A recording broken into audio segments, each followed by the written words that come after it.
அட ஆடியா?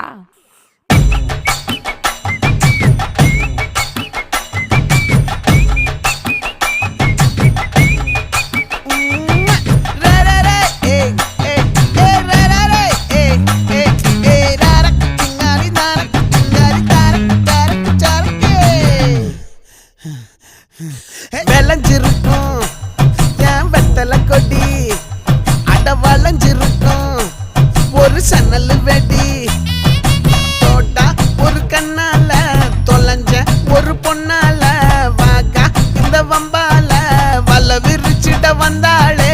பார்த்து வளைச்ச தேக்கு ஓம் பட்ட உடம்பு சோக்கு, என்ன குத்தும் குறும்பு மூக்கு, கொஞ்சம் ஓய்வை கொடுத்து தாக்கு. என்னடி சித்திரமே இங்க நீ பத்திரமே, சொல்லுடி கட்டளை எத்தனை நான் செய்வேனே.